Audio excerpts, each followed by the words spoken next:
waxaa hubaalay in Soomaali fara badan ay ka marakacayso qaabka ay xukuumaddu u wajahday arrintii gurmadka abaaraha ee halakaysay gobollo fara badan oo ka tirsan Jamhuuriyadda Soomaaliya sida dardargelintii in madax ka socota beesha caalamka ay soo booqdaan caasimadda dalka hooyo iyo sidoo kale in la sameeyo guddiyo gaar ah oo ka shaqeeya arrimahaasi sida guddigii la magac baxay maareynta musiibooyinka ee ay soo dhistay xukuumadda Dr. Cabdi Wali.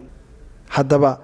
isla waqtigaani waxaa dalka ka socday hirgelinta heshiiska road mapka waxaa dhici karta in qof walba oo Soomaali uu isweydiinayo qaab caynkee ayay xukuumaddu isugu garab waday road mapka iyo arrinta gurmadka abaaraha.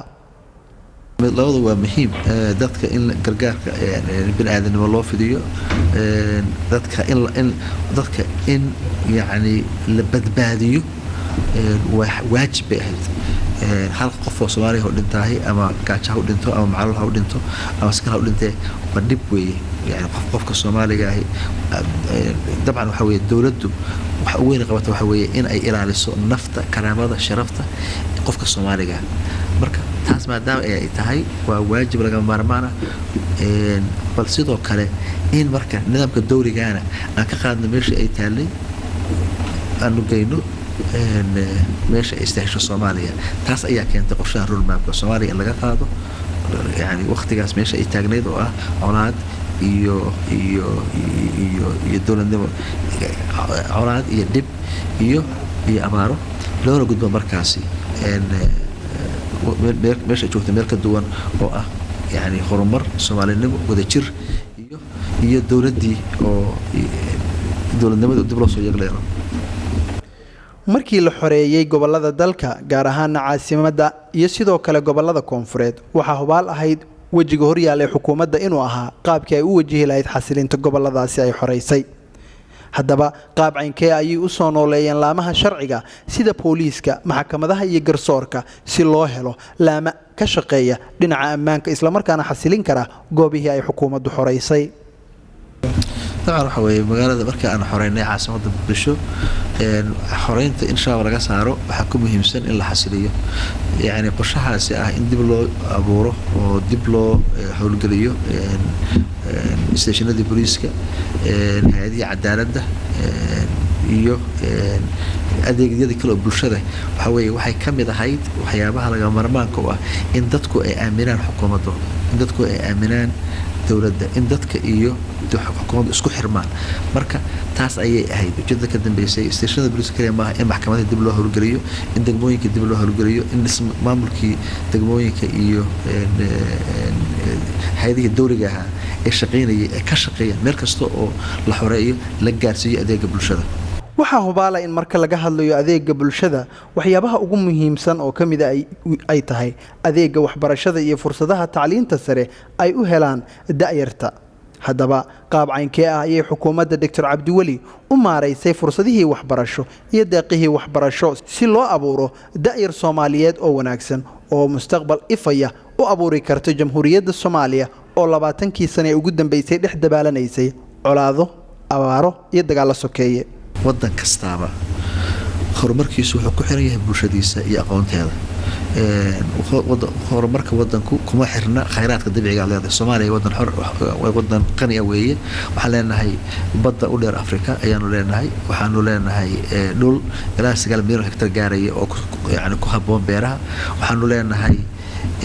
xoolo tiro badan laakiin haddana ka gaajaysannahay sababta maxay tahay waxa weeye waxa yar aqoontii dadku يعني aqoonta kaga faa'iideysan lahayn khayraadka iyaga ayaa aad u hooseysa marka horumar dadka waxa gaarsiin kara aqoonta dadkaasi ay leeyihiin marka in waxbarashada la helo oo lagu dadaalo aqoonta dhalinyarada iyo jiilalka soo koraya ee soo socda ee berito noqonaya mustaqbalka dalka waxay ahayd laga maarmaan waxaad ogaataan in ka yar 8 bilood 6 bilood ayaa xukuumadaydu waxay siisay deeq waxbarasho in ka badan 3,000 oo arday oo aaday wadamo kala duwan ay ka mid yihiin Masar ay ka mid yihiin Turkiga oo runtii aad noo gacan qabtay ilaa haddana astaanahay waxa weeye wax badan bay ka qabteen dhanka waxbarashada Suudaan Iran Malaysia wadamo kale oo badan waxa weeye marka waxaan ku dadaalaynaa in 4 sano 5 sano ka bacdi ay soo laabtaan waddanka kaadir xoog badan oo waxbarasho aqoon fiican leh waddankana ka saari kara dhibaatada ku jiro soo saari karaan awoodda dhaqaale ee dalka. muddo 20 sano ah Soomaaliya ma aysan lahayn isdhexgal joogto ah oo ka dhaxeeyay shacbiga Soomaaliyeed waxayna u muuqdeen kuwo kala milmay haddaba qaab caynkee ayay xukuumaddu u maareysay inay abuurto jawi lagu abuurayo isdhexgalka bulshada isla markaana la soo celinayo qowmiyaddii Soomaaliyeed si loo abuuro jawi wanaagsan dal horumarsan iyo ummad barwaaqo ah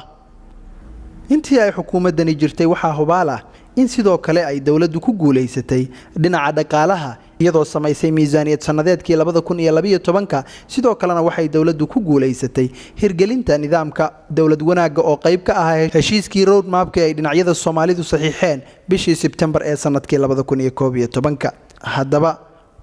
sidee dawlad wanaaga iyo kobcinta dhaqaalaha ay u abaartay xukuumadda dabcan qorshaha road mapka ee waxa kamid ah dawladda wanaaga runtii waxaan idin sheegay waxa weeye markaan meeshaan nimid waxa weeye ma jirin nidaam miisaaniyadeed iyo nidaam dhaqaale dalka kama uusan jirin marka waxyaabay ugu horeeyay aan ka hadlay waxa kamid ahaa in lala dagaalamo musuqmaasuqa taas ayaa keentay markii aan abuurno hay'adda la dagaalanka musuqmaasuqa oo aan hirgelinay hadda tigrata ku soo baxday xafiiska wasaaraha 26 bishii afraad 2012 waxaan bilownay muddo soo socotay hay'adda dhismaheedu bishii January sanadkan bilowgiisii ayaanu si dhab ah aan u hirgelinay ka bacdina waxay la isku raacay oo laga soo saaray golaha wasiirada 26 bishii afraad 2012 marka hay'addaasi ujeedadu waxa weeye inay leedahay investigative powers inay awood ay ku baarto wixii jira ee musuqmaasuqa ee dalka waxaan kaloo idin sheegayaa hadda waxa laga hadlo joint financial management board oo yani aad looga hadlo waxay ahayd fikrad anagu aan keenay runtii oo ahayd in la xisaabtan uu jiro xisaab wuxuu noqonayaa waxa la mutual accountability oo ah in deeqaha ama wixii dhaqaalaha ee naga soo gala beesha caalamka anagu aanu nahay accountable oo aanu shacbiga Soomaaliyeed u nahay accountable oo yani ay nagu xisaabtamaan beesha caalamka nagu xisaabtanto sidoo kale deeqaha iyo boqolaalka milyan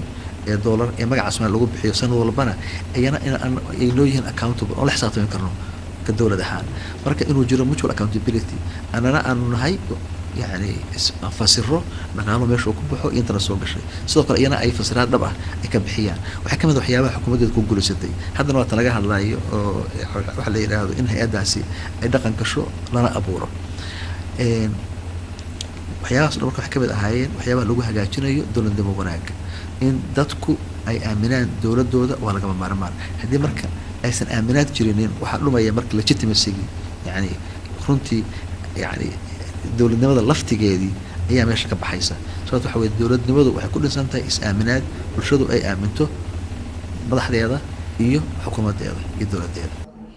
Soomaaliya waxay burbursanayd oo ay dagaalo sokeeye dhex dabalanaysay in ka badan muddo 20 sano ah waa muhiim in la helo saaxiibo iyo iskaashi caalami ah si loo helo dib u dhis iskaashi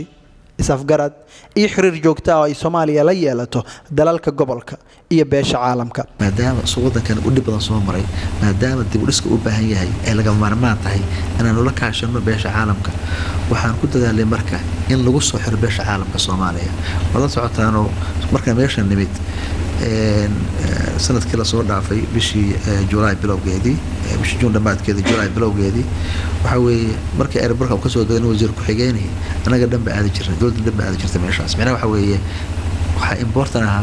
hal shakhsi ah وحتى وزير كحجين إنه معنا لها مركز الصومالي ماذا ما أنت نضوج جدًا مدحدي أدون كملوا البيجو جنب الصومالي أي ديرة صارين الصومالي إيمانيا سوتهم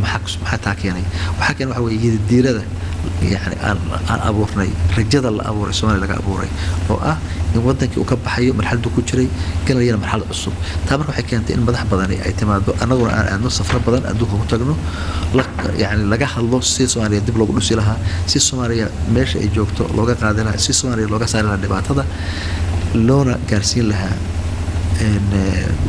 mustaqbal wanaagsan muddadii 12 bilood ahayd ee xukuumaddaasi jirtay waxa suuragal noqday in la hirgeliyo qodobo aad u fara badan oo ay dhici karto in lagu hirgelin waayo 12 sano ee ay soo jireen dawladaha ku meel gaarlay waxyaabaha sida aadka loogu soo xasuusan doono waxa kamid ah awoodsiinta iyo xoojinta oday dhaqameedyada Soomaaliyeed si ay iyagu u noqdaan dadka go'aan ka gaaraya ergada soo xulaysa dastuurka iyo sidoo kale baarlamaanka mustaqbalka ay yeelanaysa dawladda Soomaaliya sidoo kale waxa ay hirgelisay dowladdu in 30% qondo siyaasadeed oo loo qoondeeyay haweenka Soomaaliyeed ay ka dhex muuqato nidaamka dawliga ah ee dalka Soomaaliya. haddaba qaab caynkee ayay xukuumaddu u wajahday arrintani maxayse ahaayeen waxyaabihii ka dambeeyay in arrintaasi la sameeyo? oday dhaqameedku sababta aan u dooranay xukuumadaydu ay waxa weeye waxay leeyihiin waxa la natural legitimacy waxa weeye ayaga leh moral authority waxa la yiraahdo ayaga waxay yihiin maadaama isbedel uu dhacayo yaa awood u leh in oo aan ahayn yani dan shakhsi aan ka eegaynin isbedelka dawliga taas ayaa keenta marka inaanu ayaga niraahno ayaga ayaa dadkooda ay doorteen ayaga ay dadku bulshadu ku kalsoon tahay marka ayaga hal la siiyo talada hala ka noqdaan buddiga isbedelka dawliga taa ayaa keenta marka inaanu niraahno ha soo xulan ergada ansixinaysa dastuurka sidoo kale ha soo xulan yani baarlamaankaas oo ah hay-adda hooyadii hay-adaha dastuuriga marka sidoo kale arrinta aan ka hadalay oo kale waxa weeye oo roadmapka yani ku jirtay in dumarka la siiyo doorkooda siyaasiga inay helaan waa lagama maarmaan waa in ka badan boqolkiiba konton bulshada marka in la yiraahdo boqolkiiba 30 ha helaan ergada ansixinaysa dastuurka iyo baarlamaanka waxay ahayd arrin yani runtii muhiimad gaar ah noole sababta waxa weeye 20 sano la soo dhaafay cid isku haysay yani bulshooyinka Soomaaliyeed oo dhibtaasi inteeda badan ay ku dhacaysay waxay ahayn dumarka iyagoo waliba aan ka ahayn qayb xasarada jirtay marka in hadda markii isbedel dawliga dhaco yani ay ka mid noqdaan oo ay ku soo biiraan isbedelka siyaasiga ah waa laga maarmaan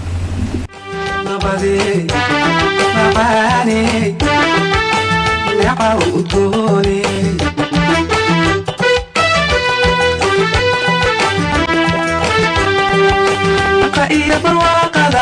نمع الله وقبوبة التناسي المانو لا تكشف النفاقة